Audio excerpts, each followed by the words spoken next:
Well, we are in the order phase, and as you can see, we ordered a bunch of windows. Want them to be here for when we need to replace them. In this stack, there are 22 windows. That's a lot of windows. Actually, with the amount of windows here, you could probably build a house of windows, and it would end up being a glass house. Well, you know what they say about glass houses. People in glass houses, they don't throw bricks.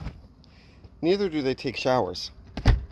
I actually was looking at a house one time, and some great designer in his abundance of wisdom decided that he was going to make the whole wall of the bathroom one big pane of glass, and had a sunken bathtub right in the middle.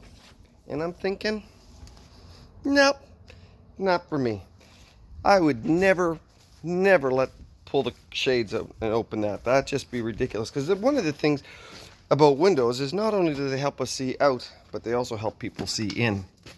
And when people come in to our lives and people come into our houses, they see everything. I find it interesting. No matter where I go, no matter whose house I'm in, inevitably, if you meet the wife first, they will say, "I'm sorry, I didn't have time to clean up." And then you look at it and you're like, wow, I lived alone for a while. I know what it's like not to clean up, and it looks a lot worse than this.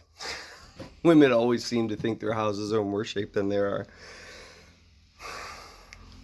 We don't necessarily like people that come in and see an honest view of our homes. And sometimes it's not even an honest view. We don't want people to see our houses the way we see our houses.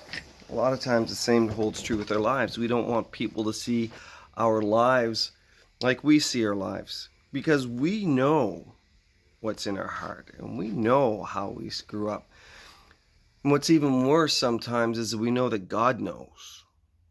See, God doesn't need windows because everything is laid bare before him. He sees everything. He sees the stuff that we know.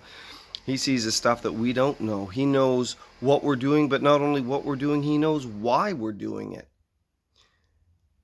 And sometimes we wish we could just close the curtains. Sometimes we try to close the curtains on God so he doesn't see what's going on in our lives, and we don't feel guilty when we pray. But the thing is, God doesn't want to look into our lives and expose the things in our hearts to hurt us. But he knows those things that he's exposing already are hurting us. And he says, if you don't know it and you're not going to deal with it, it's going to continue to cause you pain and continue to cause you suffering. So God looks in and he shows us those things. And he goes, see, this needs work. So let's work on it. See, he never leaves us alone. He says, I want to help you. And he does everything in his power to help us get through what it is that we need to get through or get over. Sometimes those things that he's doing are painful. It's the disciplines that he's working in our lives that aren't comfortable. But at the end, it brings forth fruit.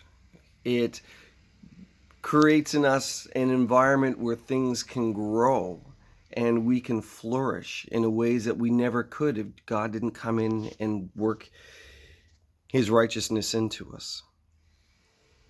It's not easy to be honest. It's not easy to open up the windows and let God see everything. It's not easy to sit back and let God point out the things in our lives that need to be worked on. But that's how we grow. That's how we become the people that God intended us to be. That's how we acquire the life that Jesus Christ came to give. The life that is abundant, the life that is full, the life that is fulfilling and gives us purpose and meaning. Well, God's looking into your life right now, and he sees you. He sees what's going on in your head as you're listening to this, and he knows, and he cares, and he loves you. So don't be afraid. You live in a glass house before God. It's just the way it is. God has something good in store for you. All right, God bless you. Hope that's been an encouragement to you. At some point, I'm going to have to install those windows. That's going to be a lot of work.